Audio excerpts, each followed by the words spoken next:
நான் டிராவல் பண்றப்ப என் காலை கீழே தொங்க போட்டாலோ இல்ல ஷாப்பிங் பண்றப்போ நான் ரொம்ப நேரம் ஒரே இடத்துல நின்னுட்டாலோ என் கால் புடலாங்க சைஸ்ல வீங்கிடுதுங்க அப்படின்னு நினைச்சிட்டு இருக்கீங்க அப்படின்னா ரொம்ப நேரம் மூவ்மெண்டே இல்லாம உங்க காலை ஒரே இடத்துல நீங்க வைக்கிறப்போ ட்ரெயின் ஆக வேண்டிய ஃப்ளூயிட்ஸ் எல்லாமே அங்கங்கே உங்களுக்கு போயிட்டு செக்ரீட் ஆகி லெக்லயும் உங்களோட ஃபுட்லயும் ஸ்டோர் ஆக ஆரம்பிச்சிடும். தேவையான பிளட் சப்ளை போகாததுனால இதை நம்ம நிறுத்துறதுக்கு இந்த 3 ஸ்டெப்ஸை கண்டிப்பா ஃபாலோ பண்ணுங்க.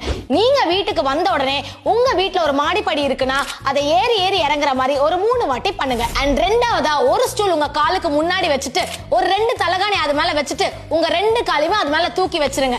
அந்த மாதிரி வச்சுட்டு ஒரு 1 hour 2 hours நல்லாவே ஜம்முன்னு உட்காந்துக்கோங்க. அண்ட் மூணாவது வச்சது மட்டும் இல்லாம நல்ல உங்க காலை முன்னாடி பின்னாடி ஆட்டுற மாதிரி ஒரு 30 தடவை 5 வாட்டி ரிப்பீட் பண்ணுங்க.